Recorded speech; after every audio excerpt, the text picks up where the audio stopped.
Suara saya apakah oke ya? Akbar.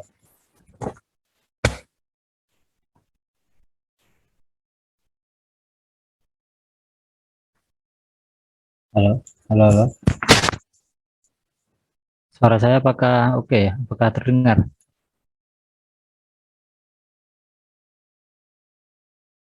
Ya, terdengar ya? Terdengar, Mas. Oke, sip. Baiklah, kita mulai ya.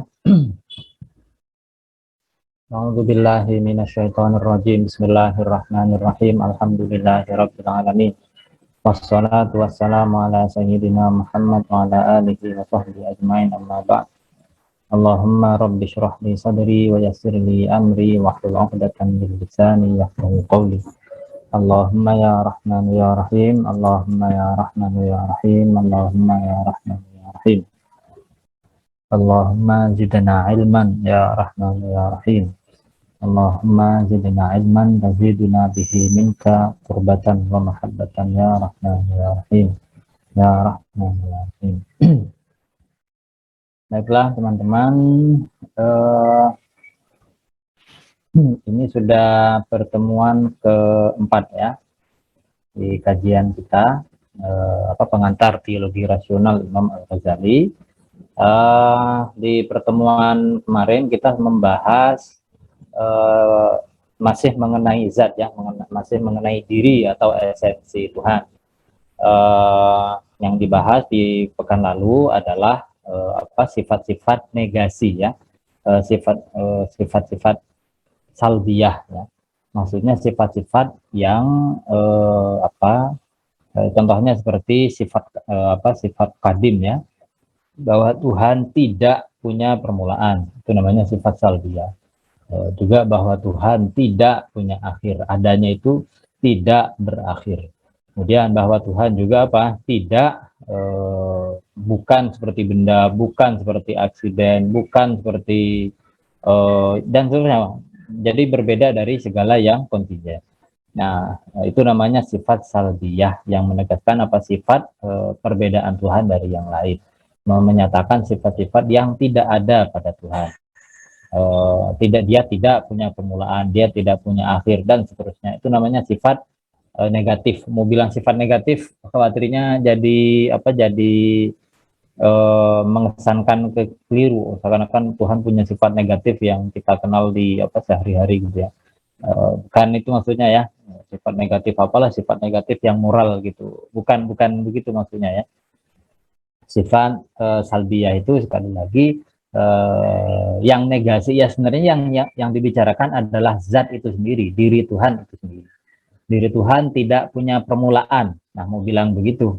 Nah, cuman diringkas katakanlah dengan satu konsep, dengan satu istilah, disebutlah itu namanya kadim atau sifat kidam.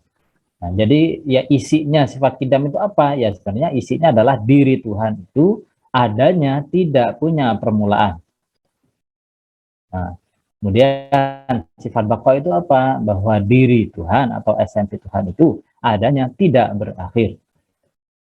Nah, itu namanya sifat salbiyah, sifat negatif. Nah, sekarang ini kita mulai masuk ke pembahasan mengenai sifat-sifat makna istilahnya. Nah, ini sifat-sifat yang memang berbeda dari zat, berbeda dari diri Tuhan, tetapi tidak terpisah ya, tetapi tidak terpisah.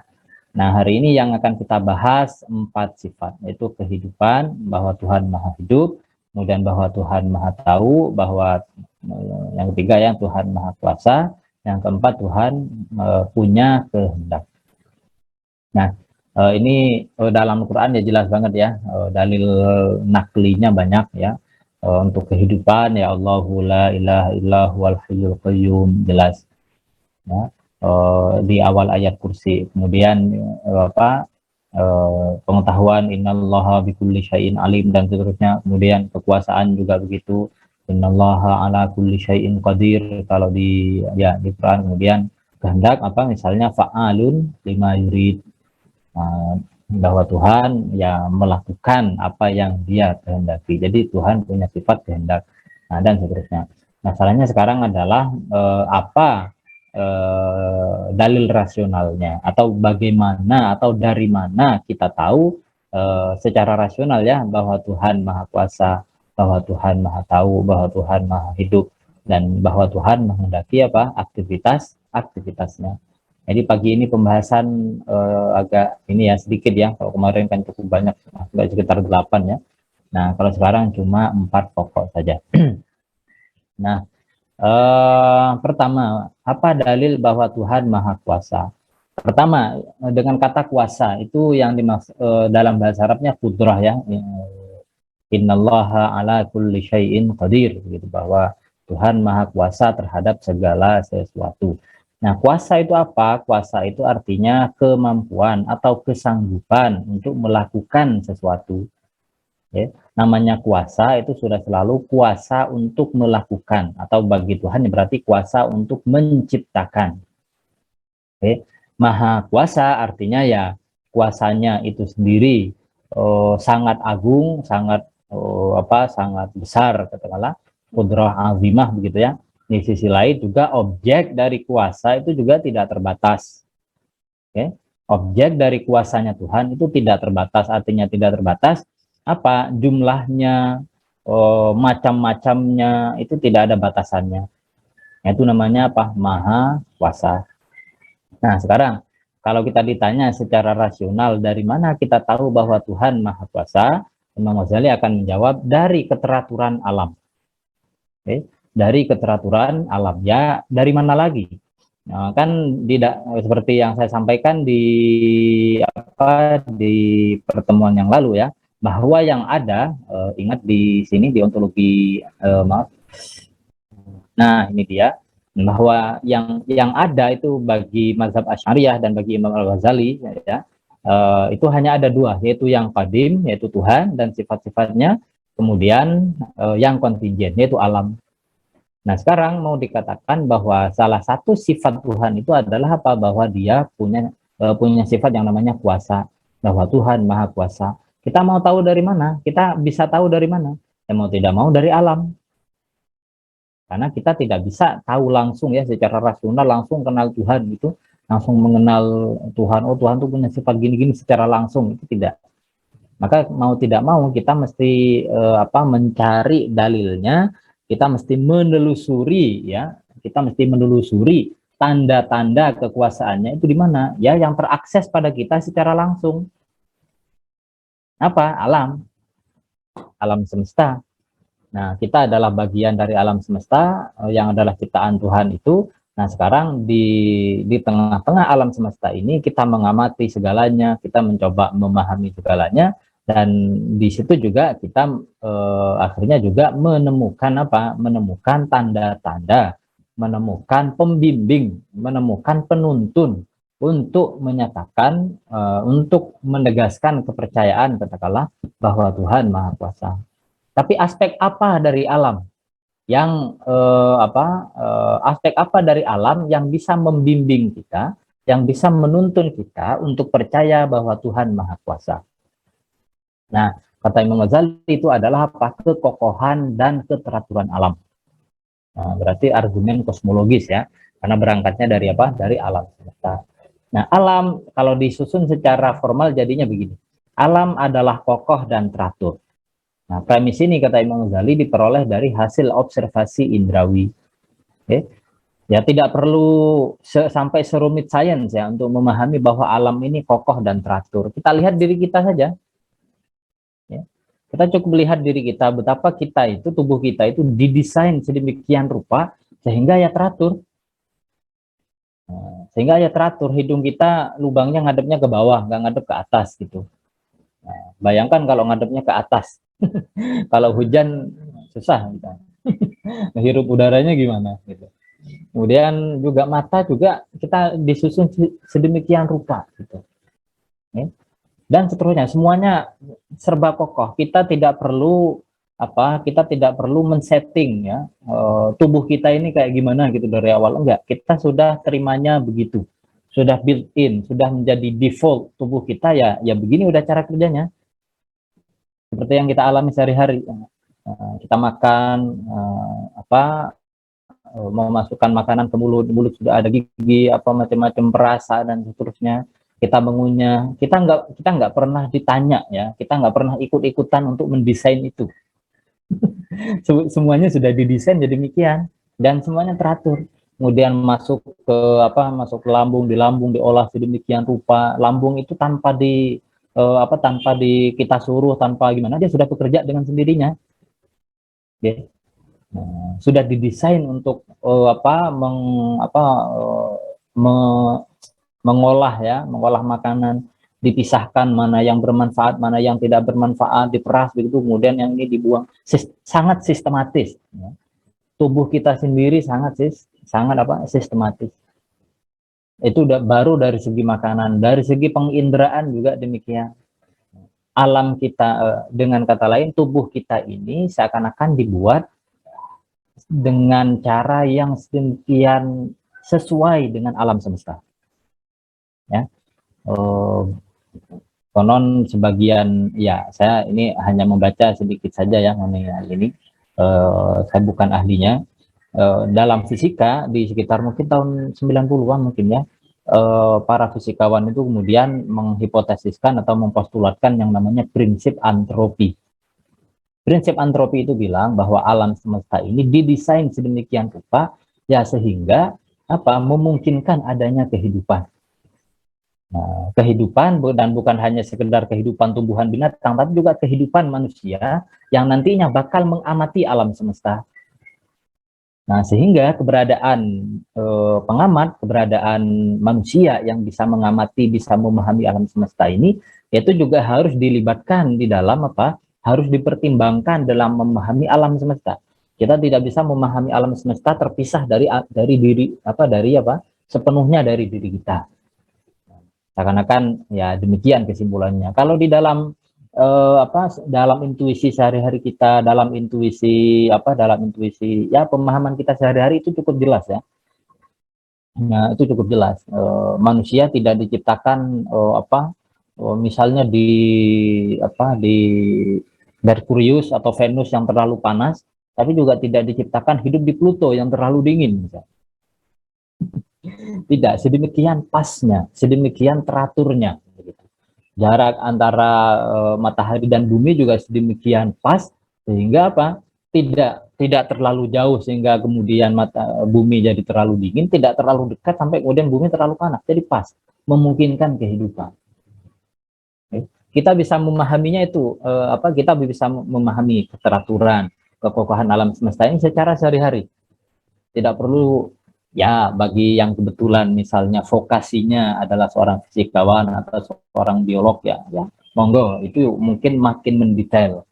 Ya, itu mungkin makin mendetail kata Imam Ghazali dalam Syarah Asmaul Husna saat menjelaskan nama Al-Musawwir, orang yang memahami detail, rincian betapa alam ini teratur, ya dia makin lebih memahami mengenai nama Al-Musawwir daripada orang yang tidak memahami secara detail.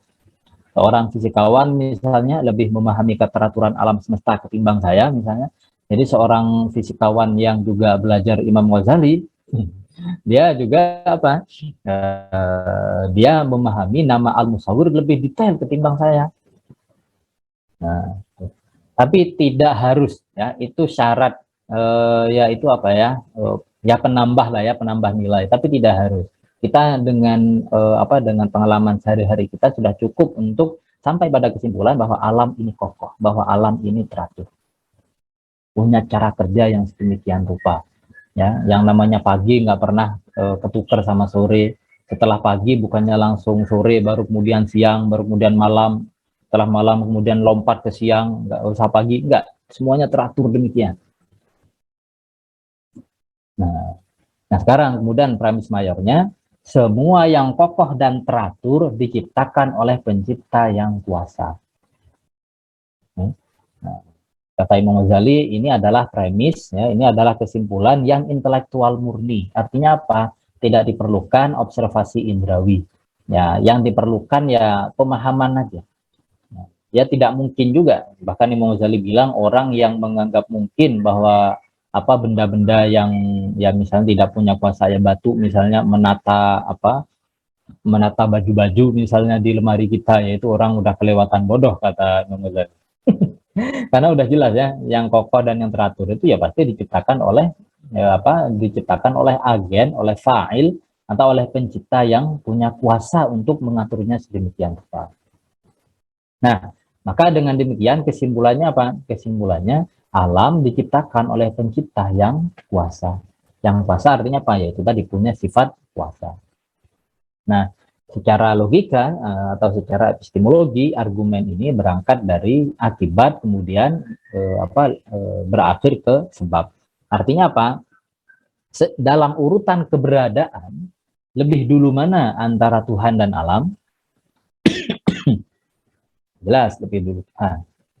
Dengan demikian juga, karena Tuhan punya sifat kuasa, ya otomatis berarti sifat kuasanya itu lebih dahulu daripada alam, apalagi ya daripada kekokohan dan keteraturannya. Oke, dari perspektif keberadaan, dari perspektif wujud atau bahasa formalnya dari segi ontologi, ya, dari segi ontologi ya kuasa Tuhan adalah sebab, baru kemudian alam kokoh dan teratur itu adalah akibat. Dan sebab secara ontologi lagi-lagi ya, secara wujud dia mendahului apa? Sebab mendahului apa? Akibat. Tetapi dalam urutan pengetahuan, kita mengenal akibat terlebih dahulu, baru kemudian kita mengenal apa? Sebabnya. Dalam hal ini akibatnya apa? Akibatnya akibatnya adalah ya kekokohan dan keteraturan alami. Oke. Nah, itu adalah akibat, baru kemudian kita mengenal sebabnya apa, yaitu kekuasaan Tuhan. Ibaratnya dalam contoh sehari-hari ya, misalnya kalau misalnya kita lagi lewat di pinggir jalan, kita melihat asap kecil. Kita membacanya apa? Oh, dari situ kemudian kita menebak, oh kayaknya ada yang rokok atau ada api. Oke, kita mengenal akibatnya terlebih dahulu, dari akibat itu kemudian kita menghipotesiskan atau mempostulatkan atau apapun lah ya, atau menyimpulkan adanya sebab. Oh, berarti ada orang rokok di sana. Ya enggak? Nah, dalam urutan keberadaan lebih dulu mana antara asap dan api? Nah, lebih dulu api dong. Ya enggak? Lebih dulu panasnya, lebih dulu apinya dalam urutan keberadaan. Tapi dalam urutan pengetahuan, kita tahunya apa? Kita tahunya akibat terlebih dahulu, baru kemudian menuju sebab. Nah, penalaran ini adalah penalaran ya demikian. Penalaran dari akibat menuju sebab. Nah, ini dia. Argumen dari akibat menuju sebab. Semua dalil ya, semua dalil yang nanti akan disebutkan berkenaan dengan sebentar lagi dengan pengetahuan Tuhan dan juga dengan kehendak Tuhan nantinya, semuanya didasarkan pada argumen model ini ya. Argumen model akibat menuju sebab. Jadi sekali lagi dalil ya, bahwa Tuhan itu maha kuasa apa? Bahwa alam ini kokoh dan teratur. Tidak mungkin yang kokoh dan teratur demikian ini ya, sebenarnya bahkan kalau yang memang sama sekali tidak kuasa, ya dia sejak awal tidak akan mampu mengadakan, baik teratur maupun tidak teratur. Kalaupun mengadakan, jadi pasti tidak teratur. Dan misalnya tidak punya kuasa untuk melukis, ya, ya kejauhan lah melukisnya. Misalnya saya tidak punya kuasa, saya tidak punya kemampuan untuk misalnya nyetir mobil, ya, boro-boro mau ngebuatnya, mau menciptakan mobil misalnya, mau merakit, mau apa macam-macam. Kalaupun saya paksakan, ya hasilnya pasti amburadul. Kalaupun saya paksakan nyupir, ya saya pasti saya pasti nabrak, karena tidak punya kekuasaannya, karena tidak punya kemampuannya. Nah, kalau ada misalnya kita melihat mobil jalannya teratur, enggak ya beloknya enak gitu, yang ngeremnya juga tidak mendadak dan seterusnya, pokoknya enak lah gitu.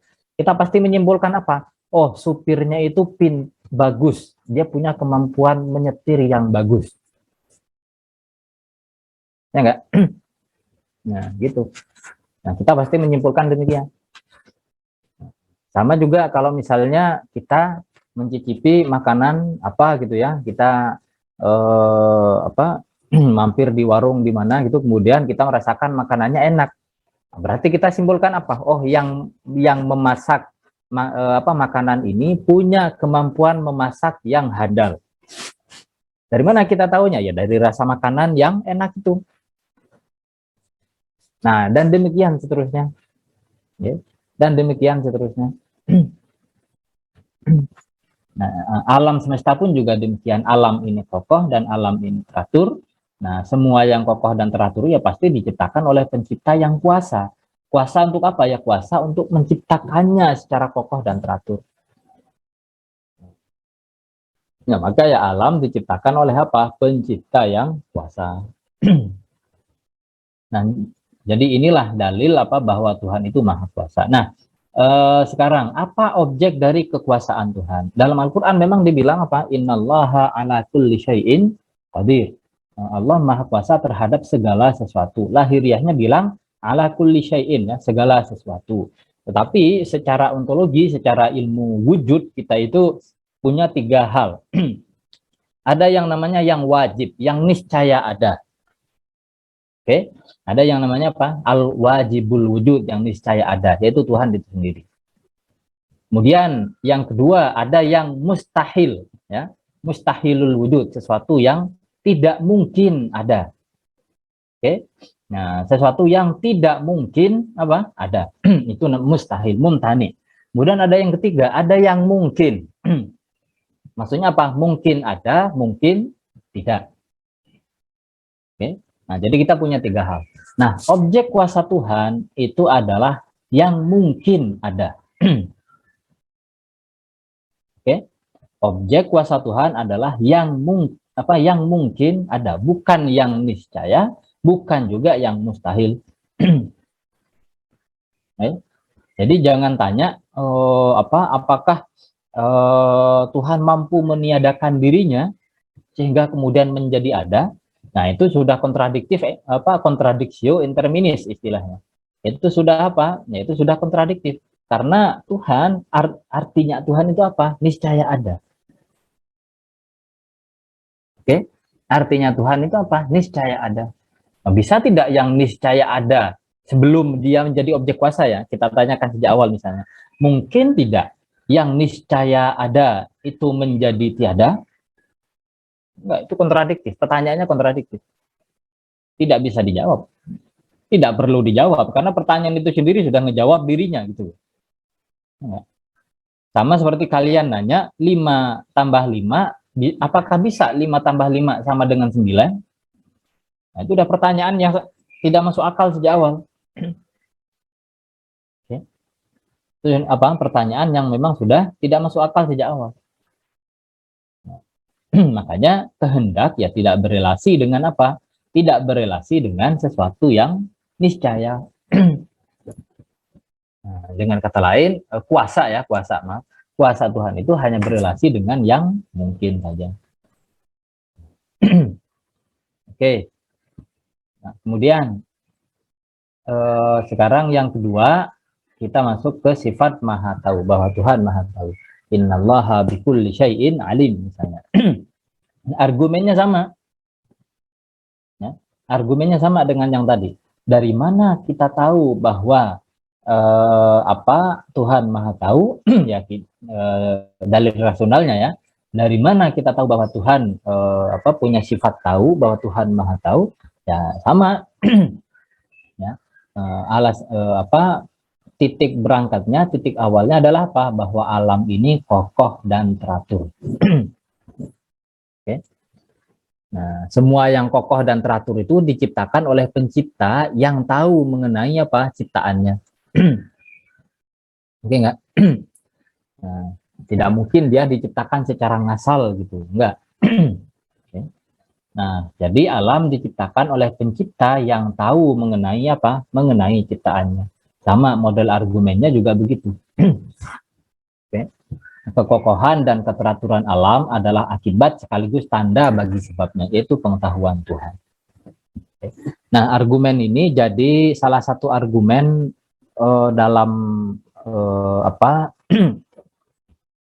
Jadi begini, para fisikawan, para ilmuwan modern yang baik yang ateis, apalagi yang percaya pada Tuhan ya, yang ateis saja mengakui premis ini bahwa alam adalah kokoh dan teratur, bahwa alam itu ada hukumnya. Oke, dan hukum itu kedua bisa dipahami. Nah, kalau tidak lah ngapain kita punya aktivitas saintifik, ngapain kita bikin kampus, universitas, penelitian apa macam-macam, ya kan? Kalau ujung-ujungnya apa? Alam tidak bisa dipahami, ngapain? Ngapain harus ada sains gitu loh? Kalau ujung-ujungnya alam itu tidak bisa apa? Tidak bisa dipahami. Oke. Jadi alam itu teratur dan alam bisa dipahami. Yang ateis, apalagi yang teis mengakui premis ini. Bedanya apa? Yang teis bilang, para ilmuwan yang percaya pada Tuhan, mereka bilang apa?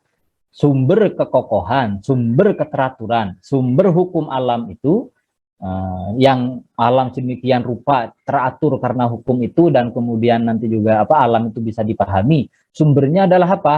Secara singkat, Tuhan. Sumbernya adalah Tuhan. Nah, sementara bagi yang ateis, apa sumber keteraturan alam? Mengapa alam ini teratur? Bagi mereka, ya begitu saja sudah adanya. Tidak bisa lagi dicari sebabnya. Kalau ilmuwan yang bukan hanya yang terlalu pede saya, ilmuwan yang terlalu pede tapi sampai kemudian menyimpulkan melebihi kapasitasnya sebagai ilmuwan, dia bakal bilang, oh, alam ini ya bahkan tidak punya sebab, keteraturannya ini tidak punya sebab. Ya, dia memang sudah ada begitu saja, udah sejak Big Bang udah. Bahkan penyebabnya itu tidak ada. Padahal saya tidak bisa membuktikan Tuhan tidak ada, saya nggak bisa. Kenapa? Ya karena memang objek kajiannya sains apa sih? Emang Tuhan? Alam semesta. Objek kajian alam itu adalah objek kajian sains itu adalah alam semesta. Jadi alam semesta adalah yang dikaji oleh sains itu secara langsung. Dari mana kemudian dari situ dia tiba-tiba menyimpulkan bahwa Tuhan tidak ada? Tidak bisa. Yang lebih masuk akal adalah yaitu argumen bahwa keteraturan alam semesta ini berasal dari Dia yang Maha Tahu. Karena yang Maha Tahu itulah yang kemudian merancang, katakanlah mendesain sekali lagi baik alam maupun hukum-hukumnya maupun keteraturannya. Jika tidak, maka jadi absurd, kehidupan jadi absurd gitu loh. Jadi aneh gitu loh. Di satu sisi kita ini dibuat bisa memahami keteraturan alam, oke, dari awal. Di satu sisi alam ini sedemikian teratur, di sisi lain kita juga bisa dibuat memahami alam semesta, oke nggak? Jadi sangat klop gitu ya, sangat apple to apple gitulah kira-kira ya. Manusia bisa alam dibuat teratur, ada hukum-hukumnya, dan manusia dibuat bisa memahami alam-alam ini. Nah, kok tidak ada groundnya, tidak ada dasarnya, nah itu jadinya absurd. Jadi aneh. Jadi pada akhirnya apa? Keteraturan, keterpahaman alam semesta itu tidak bisa dipahami ujung-ujungnya. Oke enggak? Jadi mengapa alam semesta bisa dipahami? Ya itu tidak bisa dipahami. Enggak, jatuhnya pada absurditas itu. Jatuhnya pada absurditas itu. Oke. Nah, debat ini perdebatan ini diantaranya mengemuka ya. Ya kalau dari segi ilmu kalam ya ini udah yang argumen di Imam Ghazali. Tapi dalam versi modernnya diantaranya dinyatakan oleh siapa? John Lennox ya. Ya seorang matematikawan dari Oxford. Dia debat dengan Richard Dawkins ya, yang nulis God Delusion ya. Dia seorang biologi evolutionary biology gitu ya, Richard Dawkins yang nulis buku God Delusion itu. Dalam buku itu dia menyimpulkan bahwa hampir bisa dipastikan bahwa Tuhan itu tidak ada, kata dia. Nah, dalam debatnya dengan John Lennox ya, si Dawkins ya berkali-kali bilang begitu. Dia setuju bahwa alam ini bisa dipahami, bahwa bahwa kita juga para saintis juga menerima itu adalah asumsi awal sains ya, bahwa alam ini bisa dipahami dan kita dibuat sedemikian rupa untuk sehingga kita bisa memahami alam semesta. Itu premis sains.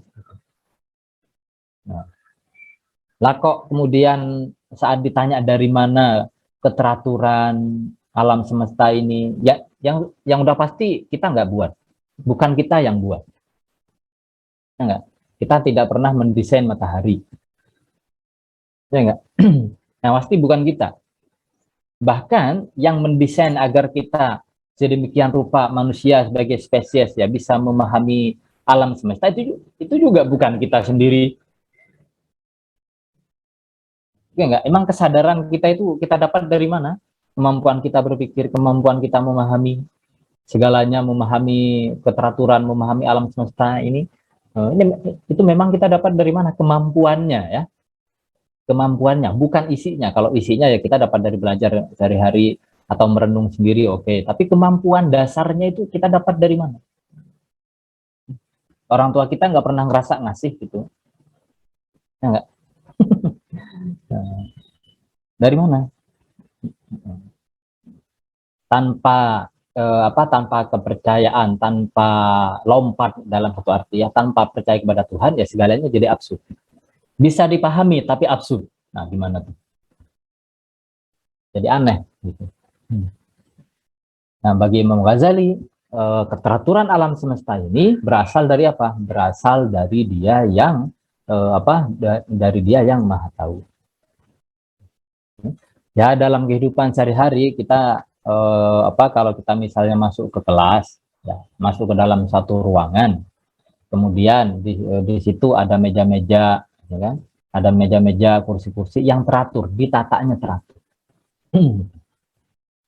Nah, mungkin tidak itu ditata oleh agen, oleh subjek yang tidak tahu keteraturan itu apa.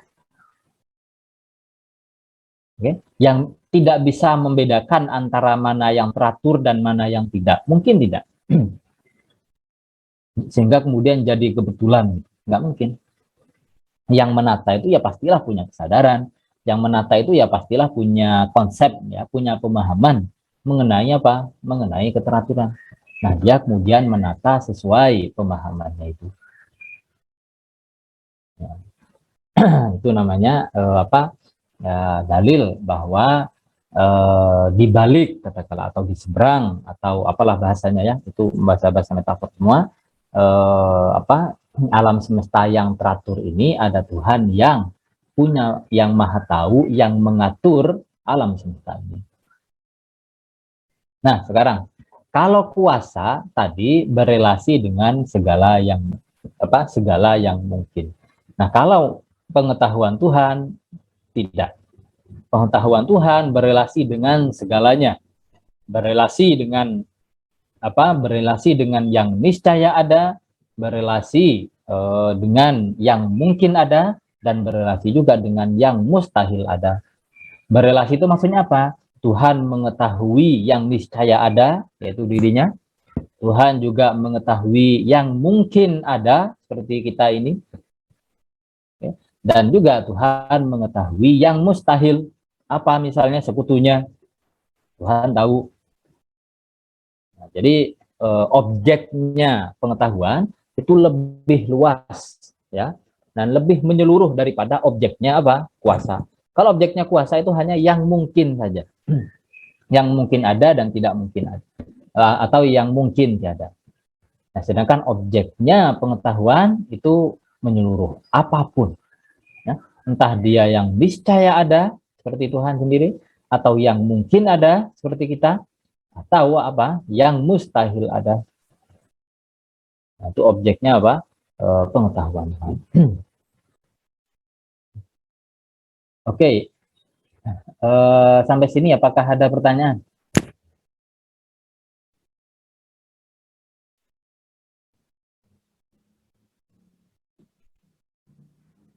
Apakah ada pertanyaan di sini?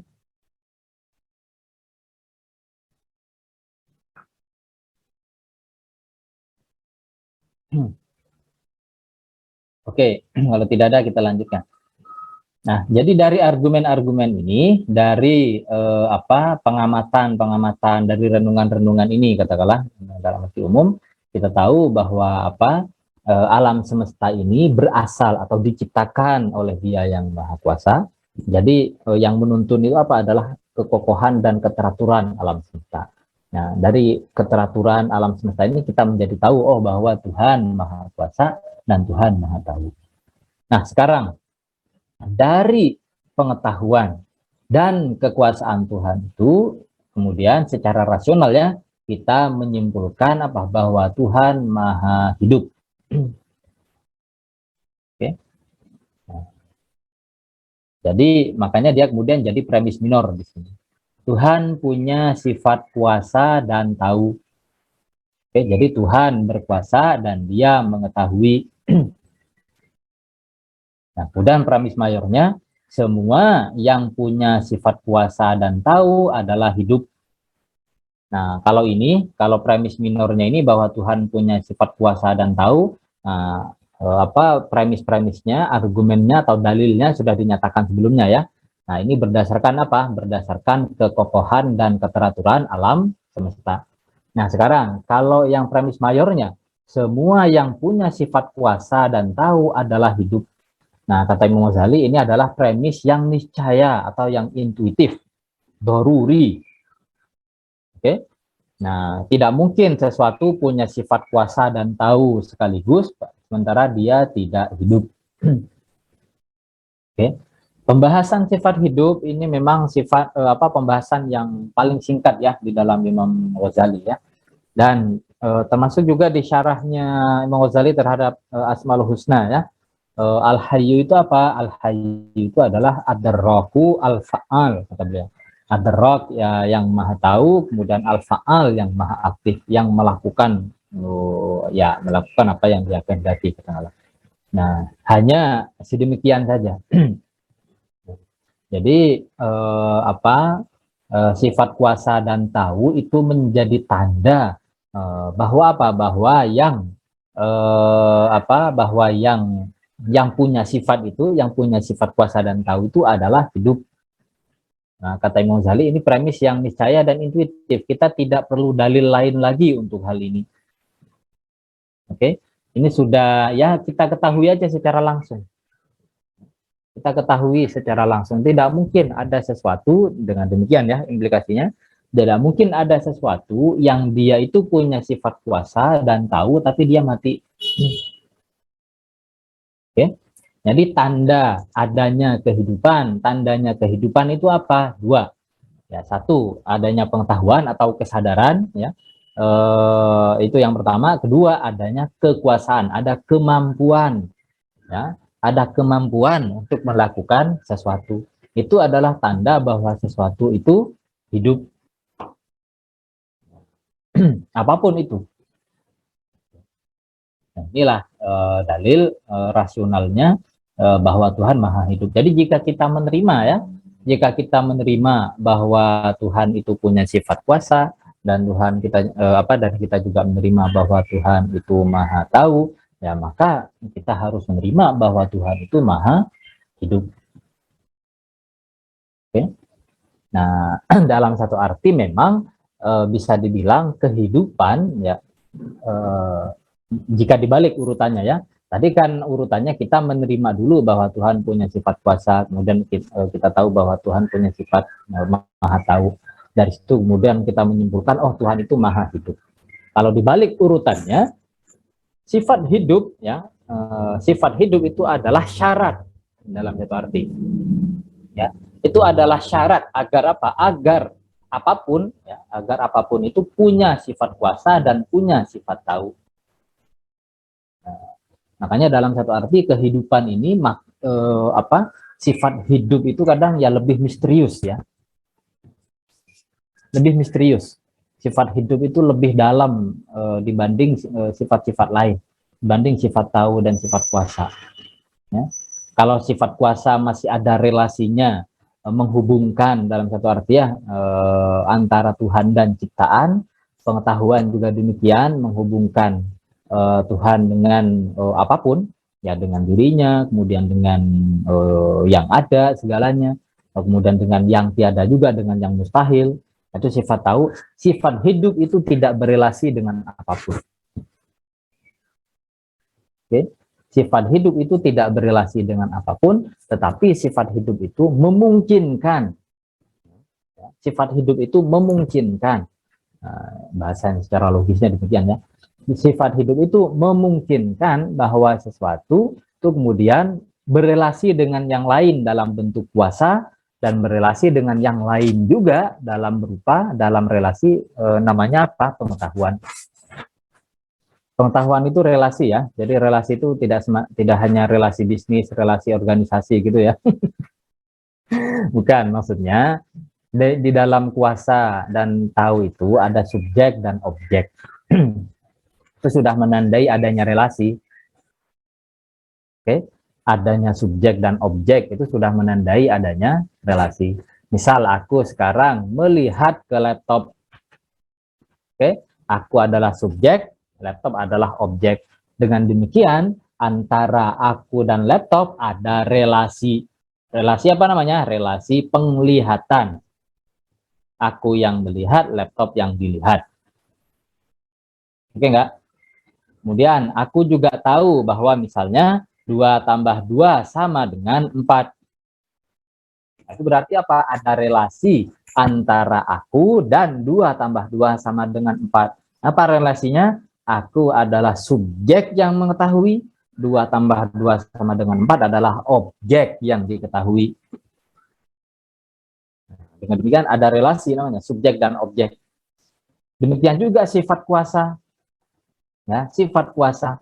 Misalnya aku berkuasa untuk apa? Misalnya untuk ngelinting rokok. Contohnya yang sehari-hari aja ya. Aku punya kuasa untuk kelinting rokok misalnya, maka aku sebagai subjek ya, dan lintingan rokok itu sebagai apa? Sebagai objek, ada relasi dengan begitu. Nah, itu maksudnya. Jadi relasi itu ditandai oleh apa? Ada subjek dan objek. Kalau ada subjek dan objek, otomatis di situ ada relasi. Oke. Nah, tapi sifat hidup itu tidak berelasi dengan apapun. Okay. Tidak berelasi dengan apapun, tetapi dia adalah syarat agar sesuatu punya sifat, ya, punya sifat lain, yang nantinya sifat lain itu berelasi dengan objek-objek yang lain.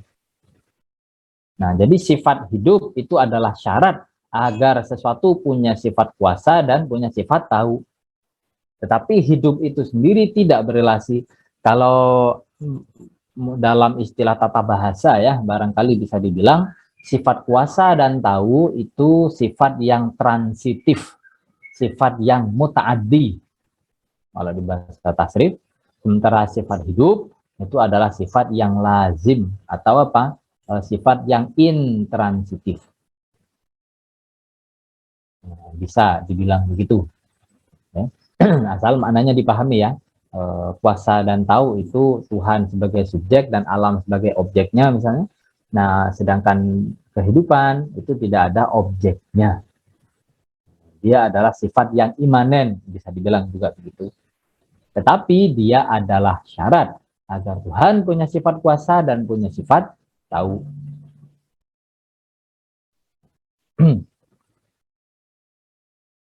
Kemudian, sekarang yang terakhir. Materi kita hari ini dikit ya, jadi selesai lebih cepat. Oke.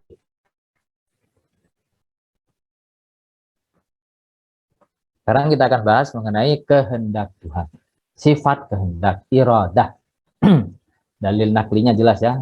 Fa'alun lima yurid misalnya. Yudhillu man yasha wa yahdi man yasha. Ya. Dan seterusnya. Nah, kehendak itu apa sih? Nah, kehendak itu artinya apa? Sifat yang membuat spesifik suatu ciptaan sebagai objek kehendaknya. Entah dalam dirinya atau dalam waktunya atau keduanya sekaligus. Apa ini maksudnya ya?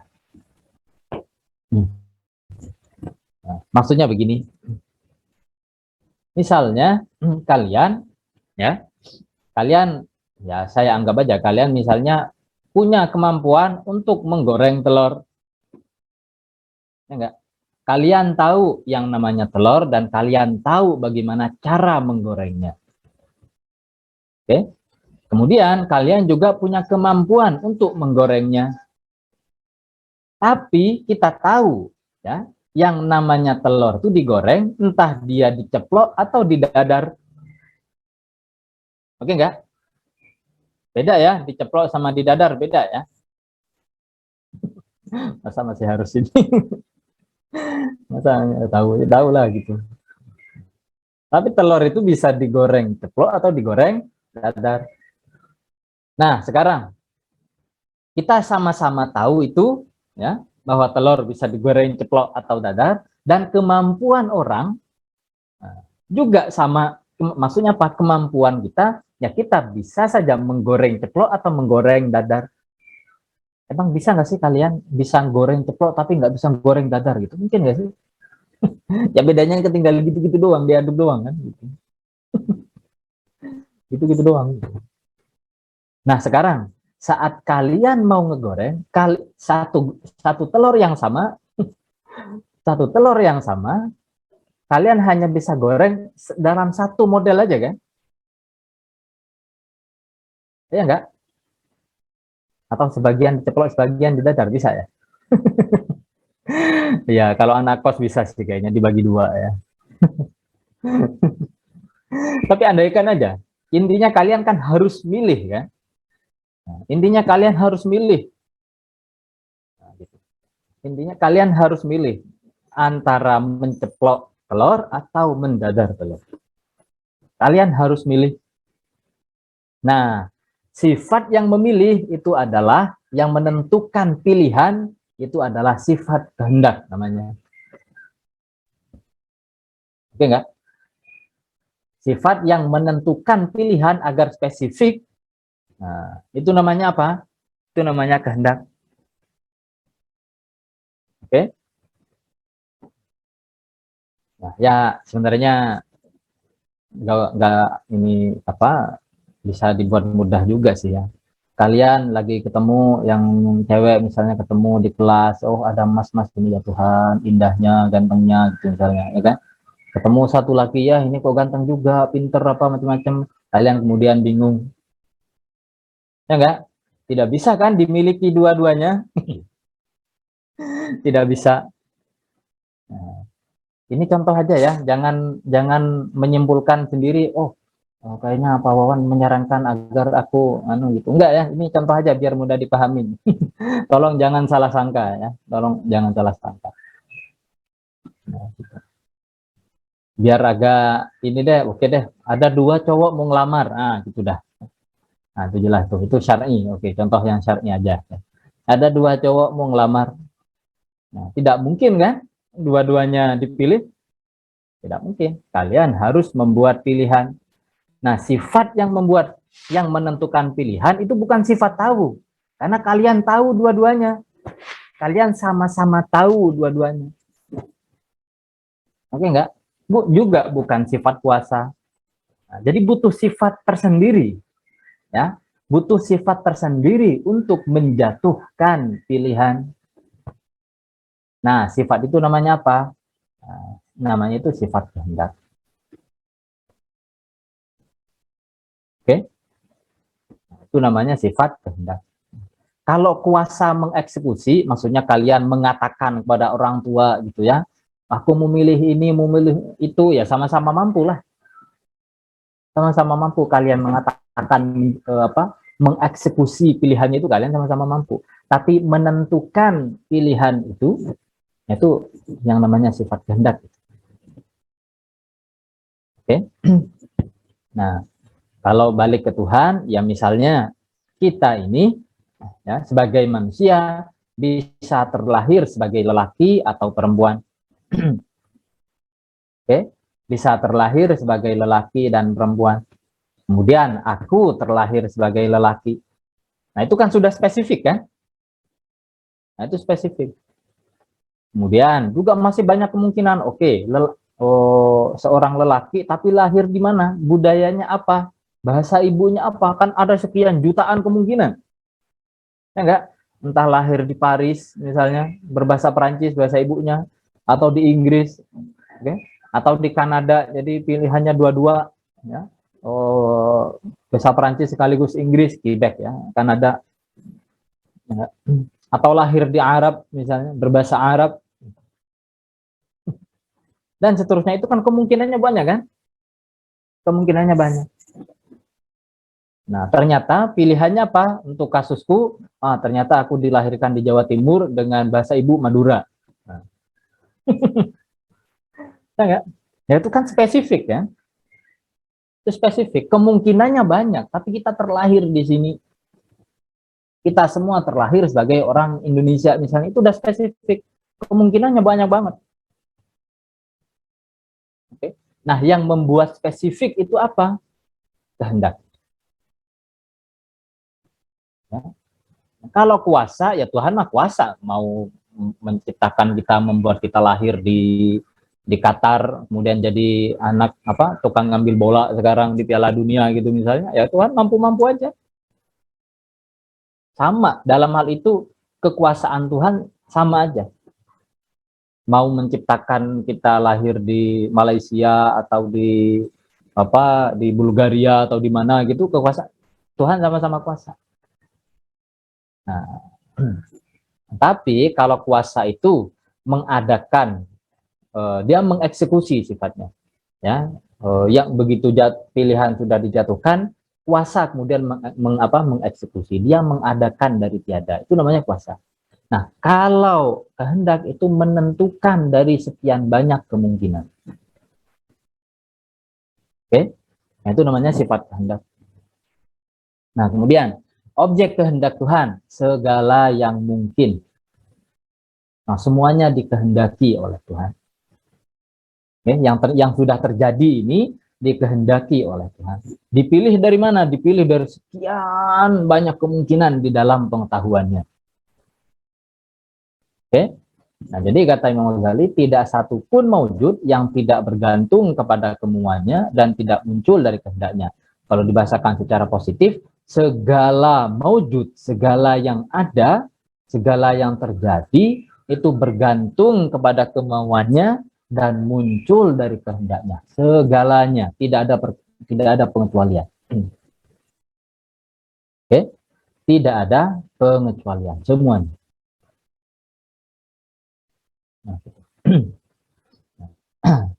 jadi balik lagi, kalau kita tadi seperti yang saya jelaskan ya, secara ontologis segalanya bisa diklasifikasikan ke dalam 3 kategori. Yang niscaya, kemudian yang yang mustahil, kemudian yang mungkin.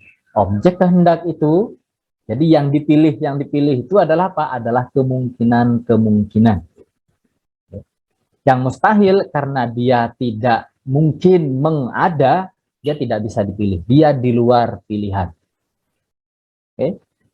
Karena dia memang tidak bisa menyata, tidak bisa ada. Sedangkan yang niscaya ada juga, lawang dia sudah ada, apanya yang mau dipilihin? Oke enggak? Yaitu diri Tuhan sendiri, sang niscaya ada, yang sudah senantiasa ada begitu. Ya apanya yang masih mau dikehendaki? Lawang dia sudah ada. Nah, maka Tuhan sendiri tidak bisa menjadi kehendak, ya. Maaf, tidak bisa menjadi objek dari kehendaknya. Objek kehendak Tuhan adalah apa? Adalah yang mungkin. Yang mungkin itu isinya apa? Sekarang yang benar-benar dipilih, ya segala kenyataan yang terjadi sekarang, alam ini dalam rupa demikian, kemudian ya kehidupan kita masing-masing, semuanya, segalanya, yang baik maupun yang buruk, yang enak maupun yang enggak enak, semuanya adalah kehendak dari Tuhan. Nah, sekarang argumen rasionalnya. Apa dalil bahwa Tuhan punya kehendak? Nah, sebabnya saya sudah singgung tadi ya. Setiap perbuatan atau ciptaan ya, yang muncul atau yang diciptakan oleh Tuhan, mungkin juga muncul darinya, dari Tuhan itu apa? Lawannya. Maksudnya apa lawannya? Misal kayak gini. Nah, lawan atau bahasa Arabnya biddun ya. Biddun itu seperti hitam dan putih. Oke. Misal kayak gini. Secara logis ya, secara logis tidak ada kemustahilan bahwa rambut kita saat lahir misalnya berwarna putih. Ya enggak? Dan kenyataannya memang ada kan di negara-negara lain ya, putih atau kuning lah. Emang bisa satu rambut yang sama hitam seluruhnya atau kuning seluruhnya? Bisa nggak pada saat yang sama? Tidak. Nah, tapi bagi kita ya, bagi kita umumnya orang Asia, ya rambut kita berwarna hitam. Ya enggak? Rambut orang Eropa yang agak sono dikit, pirang. Ya enggak? Nah, secara logis apa tidak mungkin, secara logis ya, secara logis apa tidak mungkin ditukar? Ya mungkin aja.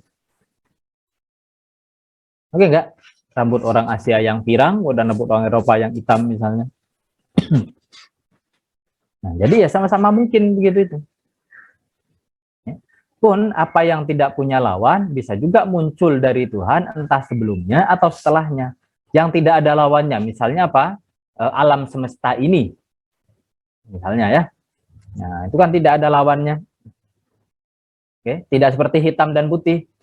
Alam semesta ini misalnya, itu tidak ada lawannya. Nah, tetap saja dia spesifik di dalam apa? Dia spesifik di dalam waktu misalnya. Oke, dia spesifik di dalam waktu, di dalam ruang. Matahari misalnya juga. Oke. Atau planet-planet itu kan nggak ada lawannya. Emang bumi ada lawannya? Merkurius, Venus, ya itu planet yang lain aja. Oke, planet yang lain. Mengapa posisinya sekarang urutannya demikian? Oke, urutannya matahari, Merkurius, Venus, bumi, Mars dan seterusnya. Mengapa urutannya demikian? Itu kan urutan ruang itu spesifik banget kan? Itu spesifik banget. Nah, urutannya ya itu tadi Merkurius, Venus, bumi, Mars dan seterusnya. Itu kan spesifik banget.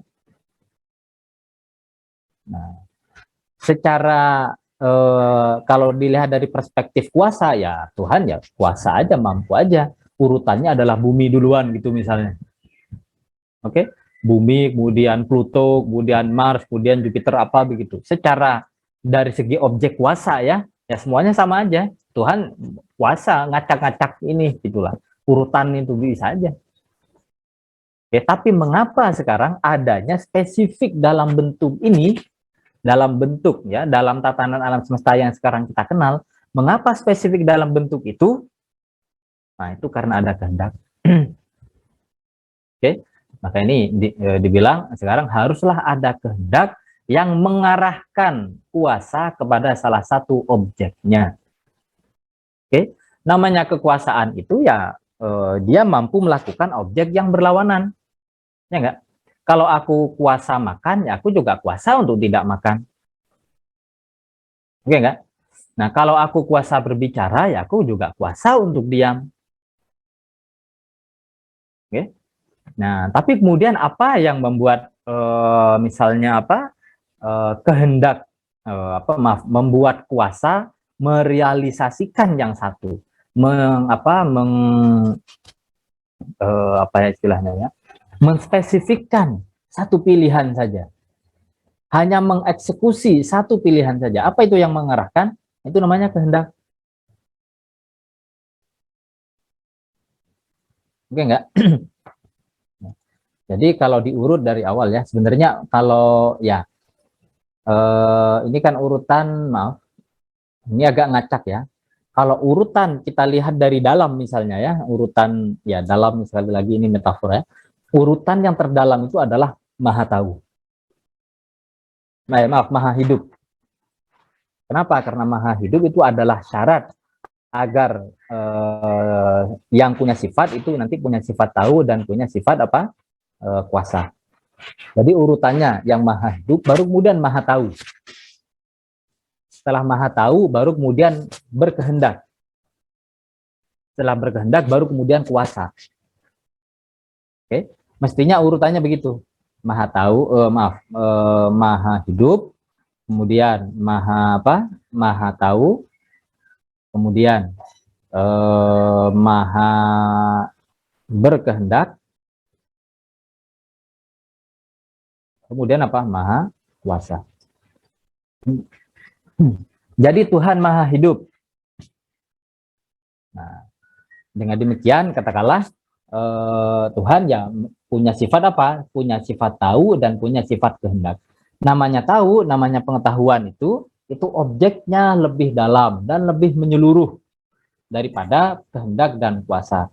Nah, di pengetahuan Tuhan, Tuhan tahu segalanya, baik yang niscaya yaitu dirinya sendiri, ataupun yang mustahil yaitu sekutunya misalnya, ataupun yang mungkin yaitu kita semua.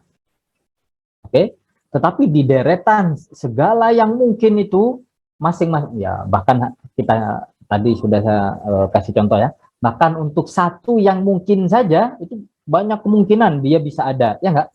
Aku aja kan tadi ya sudah aku jelaskan, satu orang saja itu kemungkinan untuk menjadi ada, dia itu kan banyak kan, entah sebagai lelaki, sebagai perempuan, dia nanti hidup di negara mana dan seterusnya dan seterusnya. Segala kemungkinan itu ada di mana? Ada di pengetahuan. Oke? Tapi kemudian agar seseorang, agar makhluk itu bisa ada secara nyata, nah kehendak harus menentukan secara spesifik. Oke? Kehendak Tuhan menentukan secara spesifik dia akan ada di mana, bahasa ibunya apa, orang tuanya siapa. Oke enggak?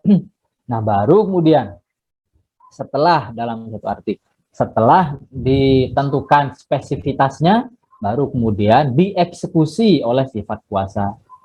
Maka adalah kita kemudian. Oke enggak? Jadi kalau dilihat urutannya ya demikian, dia maha hidup, maha tahu, maha berkehendak, dan maha kuasa. Cuman tadi yang kita bahas duluan, maha kuasa, kemudian maha tahu, maha hidup, kemudian berkehendak belakang. Ini memang agak kurang sistematis ya, dari segi pembahasannya di kitab ini. Tapi di sebagian kitab akidah yang lain urutannya pas. Ya. Kalau yang kita hafal itu wujud, qidam baqa, mukhalafah lil hawadisi, qiyamu binafsihi, wahdaniyat, qudrat, iradat, ilmu, hayat. Nah, itu urutannya kebalik, ya kan? Itu urutannya dari luar duluan. Tuhan mengeksekusi dengan sifat kuasa. Yang dia eksekusi apa? Yang dia eksekusi adalah apa yang dia tentukan dengan kehendaknya. Nah, urutannya begitu. Kudrat, sifat kuasa. Kemudian apa yang dieksekusi melalui sifat kuasa, yaitu apa yang telah dia tentukan melalui kehendaknya. Oke, dari itu kemudian kita kepada masuk lebih dalam kepada sifat iradah. Lalu sifat iradah itu menentukan apa? Namanya menentukan kan pilihan. Ya enggak? Namanya pilihan ya pasti banyak. Oke? Namanya pilihan kan pasti banyak kemungkinan. Nah, kemungkinan itu sebelum diputuskan, sebelum ditentukan, dia apa? Dia adalah objek dari pengetahuannya. Oke? Nah, baru kemudian dari sifat maha tahu dan berkehendak itu disimpulkan, bahwa Tuhan juga maha hidup. Nah, itu urutannya. Itu dalam satu arti dari luar ya. Kudrat, iradah, ilmu, hayat. Kalau diurut dari dalam satu arti ya, maha hidup terlebih dulu, kemudian maha tahu. Nah, pengetahuannya mencakup segala kemungkinan yang ada, tetapi kemudian hanya sebagian dari kemungkinan-kemungkinan itu dipilih, ditentukan untuk diadakan. Nah, itu dengan sifat kehendak. Kemudian yang telah dipilih untuk diadakan ini, nah, dia dieksekusi dengan sifat kuasa, kemudian adalah kita. Kemudian sekarang, jam segini ngobrol yang susah-susah.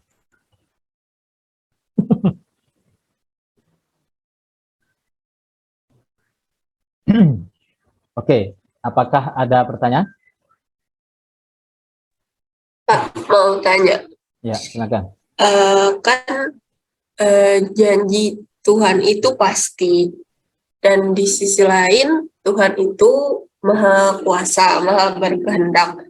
Apakah Tuhan itu sendiri berkuasa atau berkehendak untuk tidak menepati janjinya. Itu Pak. Ya, kalau di Al-Quran kan enggak ya, la yukhliful mi'ad gitu.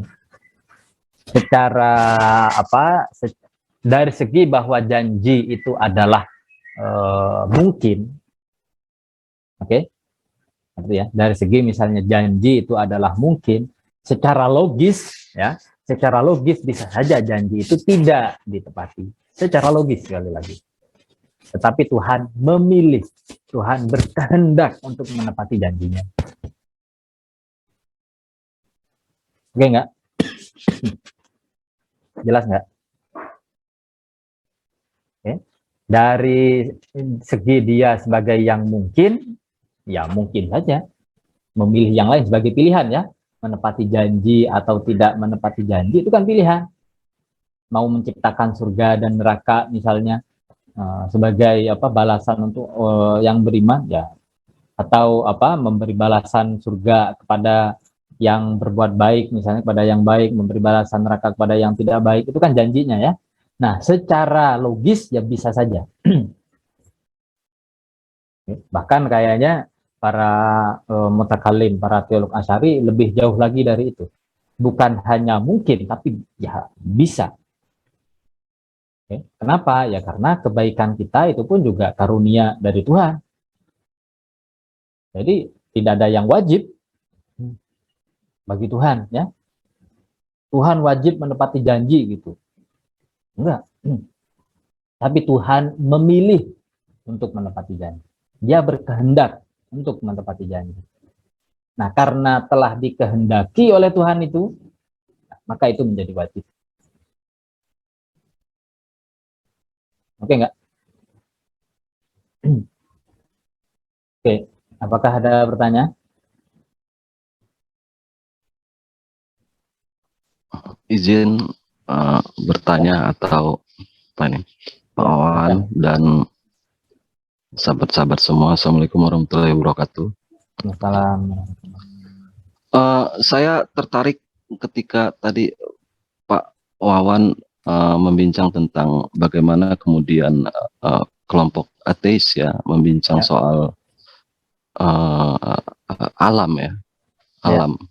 Jadi kan ini satu soal yang sebenarnya cukup menarik ya, bagaimana kemudian memang kita dianugerahi berbagai macam piranti yang lebih dominan mungkin ya. Misalkan pendekatan nalar, filsafat untuk berusaha melihat atau mencandrai kemungkinan-kemungkinan adanya Tuhan, kemudian para saintis dengan menjadikan indera sebagai basis utama untuk melihat Tuhan lah, katakanlah gitu. Nah, maksud saya apakah kemudian kecenderungan ini, kecenderungan masing-masing ini akhirnya kemudian sampai pada jebakan kita kemudian merasa salah satu kecenderungan tersebut lebih tinggi atau lebih sahih atau lebih benar ya. Gitu, misalkan bagaimana kemudian saya ngambil contoh misalkan Einstein ya, dia saintis, fisikawan yang kemudian banyak disinyalir tidak atau ateis, tapi kemudian pada satu hari beliau mengucapkan kata iman ya, faith, ketika menghadiri pemakaman Max Planck ya. Tapi iman di sini kan kemudian bagi Einstein adalah sebuah daya, sebuah kerinduan akan pengetahuan yang cukup besar terhadap alam semesta. Jadi religiusitas bagi Einstein adalah bukan beribadah seperti etika-etika moral yang diberikan oleh agama-agama ya kan. Gitu. Jadi bagi Einstein Tuhan itu adalah Tuhan kosmik ya, bukan antroposentrik yang personal gitu kan, yang yang mau disembah, mau diapa dan lain-lain. Tapi di saat yang bersamaan saya melihat ya, nanti mohon diklarifikasi ya Pak Wan kalau ada kesalahan. Saya melihat ada kerendah hatian dari para saintis ketika kemudian mereka tahu ada begitu banyak batasan dalam diri manusia, sehingga akhirnya kemudian yang sangat mungkin bahkan yang bisa diindra oleh mereka itulah level akhir kemampuan manusia gitu. Ia tidak mau terjebak pada yang spekulatif gitu kan. Misalkan tadi Pak Wan bicara tentang kemungkinan ya kan kita lihat Einstein begitu kesal dengan teori probability dari Niels Bohr ya, fisika kuantum ya kan, kesal dia gitu segala macam. Nah artinya di saat yang bersamaan para saintis yang ya para ilmuwan yang benar ilmuwan menurut saya itu di satu sisi kemudian melihat Tuhan itu adalah sebuah daya atau sebuah pengetahuan untuk melihat atau pengetahuan itu sendiri bahkan gitu loh, karena dia tidak mau terjebak pada yang person gitu. Mohon maaf Pak Wan, terima kasih, mungkin itu aja, mohon direspon. Terima kasih. Ya, terima kasih. Ini menarik banget ya. Memang sering disebut ya, Einstein bilang Tuhan tidak bermain dadu apa macam-macam. Kemudian orang bilang oh Tuhan Einstein percaya kepada Tuhan. Tapi jelas Tuhan dia itu Tuhan. Ya bolehlah kalau dibilang Tuhan kosmik. Kalau Tuhan yang lebih ke pemahamannya Spinoza mungkin ya. Tuhan yang adalah alam-alam Tuhan dan seterusnya. Ya, dan di satu sisi juga ya bolehlah disebut para saintis cukup tahu diri barangkali ya, mereka tidak mau jatuh kepada spekulasi dan seterusnya. Tapi dalam satu hal saya kira ya, manusia dikaruniai akal ya, dan akal yang sifatnya yang teoretis itu jadi ada dua arah nih dalam satu arti ya. Satu arah teoretis dan bisa dibilang spekulatif akal kita, kemudian di satu sisi juga keterikatan kepada data-data indrawi. Nah, saintis secara umum karena dia terikat kepada data-data indrawi itu, kepada pengalaman-pengalaman indrawi itu, dia tidak mau mempostulatkan, tidak mau kemudian berdasarkan posisi dia sebagai seorang ilmuwan ya, berdasarkan posisi dia sebagai seorang ilmuwan kemudian mengakui oh Tuhan ada. Itu tidak mungkin karena basis dia adalah apa? Basis dia adalah data-data indrawi. Jadi dia akan offset gitu.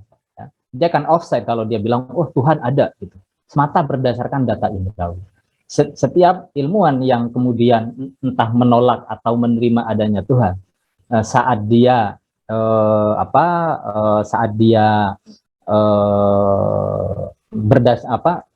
berefleksi berdasarkan pengalamannya sebagai seorang ilmuwan, saat itu dia sebenarnya sudah melangkah, dia sudah keluar dari sains sebenarnya.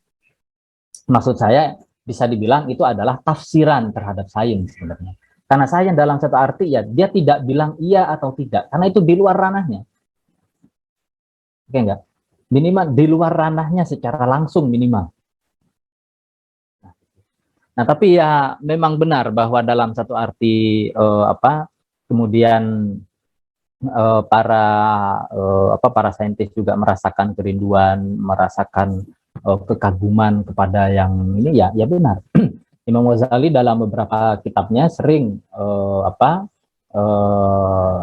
menganjurkan katakanlah ya, di dalam Ihya beliau pernah bilang orang betapa indahnya, betapa nikmatnya kita merasakan kekaguman terhadap alam semesta yang sedemikian indah ini begitu. Itu adalah keindahan-keindahan kata Al-Ghazali ya, yang tidak pernah bisa dinikmati oleh siapa? Oleh para raja-raja, oleh orang-orang yang kaya gitu misalnya. Dan itu adalah kenikmatan yang tersedia di luar sana. Kamu nggak perlu rebutan sama orang, kamu nggak perlu ini. Kamu cuma perlu merenungkan saja. Oke. Nah, dalam satu arti iya, tetapi ya bahkan diri kita pun juga banyak misteri yang pendekatan sains saja, pendekatan saintifik saja, memang sejak awal bisa kita bilang ya tidak cukup. Nah itu yang para teolog nanti coba tekankan dengan pendekatan rasionalnya. Kemudian jadi mereka sangat kekeh ya, memegang akal dan mengikuti konsekuensinya, oke, berpegang pada kepastian akal itu. Ini memang jadi problem ini ya, kalau di filsafat nanti problem antara orang rasionalis dengan para empirisis ya. Empirisis mulai dari data indera, kalau yang rasional mulai dari yang mulai dari pemahaman akal terlebih dahulu gitu misalnya. Menekankan rasio. Di filsafat modern itu memang jadi tegangan. Ya, di filsafat modern jadi tegangan, tapi di dalam Islam pada umumnya para filsuf dan para teolog itu memegang teguh akal. Mereka ikuti sampai ke konsekuensi gimana pun. Bagi mereka tidak masalah spekulasi. Oke? Karena kenapa? Karena yang penting basisnya jelas, yang penting basisnya pasti. Nah, itu yang dia mau coba ini kan. Itu yang dia mau coba ikuti. Nah, kalau yang berkecenderungan tasawuf ya, mistik seperti Al-Ghazali itu nanti diverifikasinya lewat mistik. Oke. Pengetahuan-pengetahuan yang rasional ini diverifikasinya melalui ranah yang melampaui akal, melalui ranah mistik. Ya. Nah, kalau yang tidak berkecenderungan mistik ya dia cukup sampai di ranah akal saja. Dan kalau Imam Ghazali yang saya baca di Al-Iqtisad fil I'tiqad itu ya memang jelas. Ya. Dia cukup jelas saya kira. Dia memperbandingkan antara mazhab-mazhab di dalam Islam itu, dan memang banyak perdebatan, dalam satu arti banyak spekulasi, tetapi Al-Ghazali memilih kecenderungan memilih mazhab-mazhab yang menurut dia paling masuk akal, okay? Yang paling bisa dipertanggungjawabkan secara rasional. Dan saya kira perdebatan di dalam sains saya kira tidak jauh berbeda ya. Maksudnya ada perdebatan itu juga di dalam sains, meskipun karena sains juga ada data, ada basis empiriknya, lambat laun memang bisa diverifikasi atau difalsifikasi ya teori-teori tertentu. Nah, ya memang demikian. Tetapi di dalam filsafat ya verifikasi falsifikasinya ya tetap saja melalui akal. Demikian saya kira. Iya, terima kasih Pak Wawan. Sedikit lagi, tadi saya mendengar kata melampaui akal, ya kan, ketika kemudian para mistikus lah katakanlah kemudian berusaha explain beberapa hal yang kemudian itu tidak not only menggunakan akal tapi kemudian ada aspek batin ya, mistik ya di situ. Ya. Nah, kata melampaui itu tiba-tiba kemudian di kepala saya itu tergambar hierarkis ya, leveling gitu, seolah kemudian akal kemudian ini ada batasan, kemudian kita harus melampaui gitu. Nah, maksud saya, apakah kemudian ini betul begitu, atau jangan-jangan memang selama ini kemudian kita memaknai atau melakukan definisi terhadap diksi-diksi akal dan lain-lain itu mungkin juga ada kesilapan gitu.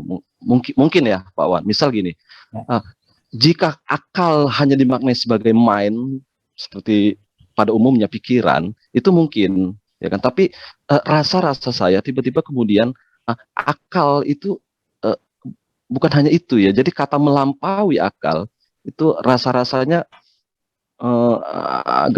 agak gimana ya?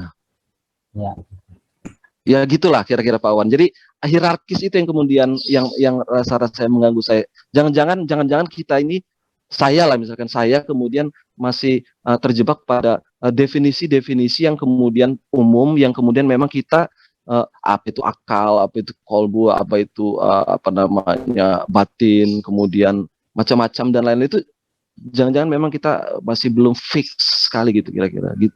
Bisa ditangkap ya Pak Wan? Ya. Maaf. Kalau Al-Ghazali cukup fix ya, dia bagaimana mengartikan akal dan seterusnya. Yang dia maksud dan dalam suatu arti juga Ibn Sina ada, tapi Al-Ghazali saat dia membicarakan apa yang melampaui akal, itu maksudnya adalah apa yang dia alami secara langsung.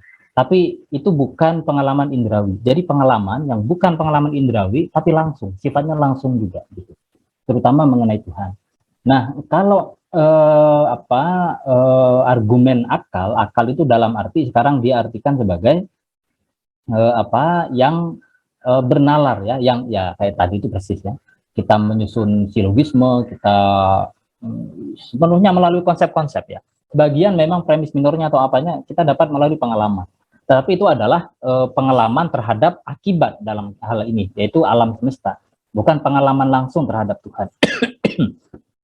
Nah, yang melampaui akal itu maksudnya adalah pengalaman si diri ya, pengalaman si mistik saat dia ya dalam tanda kutip ya, saat dia melihat Tuhan, pengalaman dia berjumpa berjumpa dengan Tuhan, itu maksudnya yang melampaui akal. Taurun wara'al akal.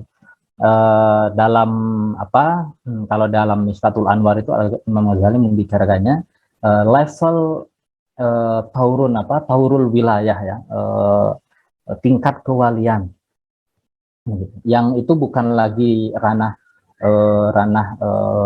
silogisme atau apa, meskipun itu tidak bertentangan ya, tidak bertentangan. Ranah akal yang hierarkis begitu itu, sebagaimana akal tidak bertentangan dengan indera ya, begitu juga yang di atas akal, taurun wara al akal, ranah kewalian itu yang termasuk juga di situ ranah kenabian, itu tidak bertentangan dengan ranah akal. Cuman akal, kata Al-Ghazali, berdasarkan berdasarkan kemampuannya sendiri itu tidak bisa lebih tepat mungkin tidak bisa mengaksesnya ya, tidak bisa mengaksesnya. Tapi akal tetap bisa merasionalisasinya. Akal tetap bisa memformalkan. Jadi pengalaman itu dialami oleh seorang sufi seperti Al-Ghazali. Kemudian Al-Ghazali yang punya pendidikan filsafat dan kalam dan seterusnya itu mengekspresikan, mencoba mengekspresikan pengalamannya itu ya, tergantung kalau dia seorang penyair, dia mengekspresikannya dalam bentuk penyair seperti Rumi. Kalau dia sebagai seorang filsuf, dia akan mengekspresikannya sebagai filsafat seperti Al-Ghazali dalam dalam Mistatul Anwar misalnya. Itu maksudnya, tapi ini tidak bertentangan. Itu memang ya demikian gitu, sifatnya yang langsung itu, dan langsung dan objeknya, kalau masih kita bisa bilang objek ya dalam ini, tapi mungkin itu di lain kesempatan nanti kita bicara bisa bahas tentang itu, di mana objeknya adalah Tuhan dan pengalamannya bersifat langsung, itu yang dimaksud dengan melampaui akal. Gitu. Ya, saya kira demikian. Apakah ada pertanyaan lagi atau cukup? Ya, terima kasih barusan tanggapan dan pertanyaannya Mas Sepri ya. Ya Pak, sama-sama, terima kasih. Ya. Baiklah, kalau tidak ada pertanyaan lagi cukup demikian ya. Kita jumpa lagi insya Allah di pekan depan. Semoga bermanfaat. Ya. Walhamdulillahi rabbil alamin. Terima kasih Bapak. Yuk, sama-sama.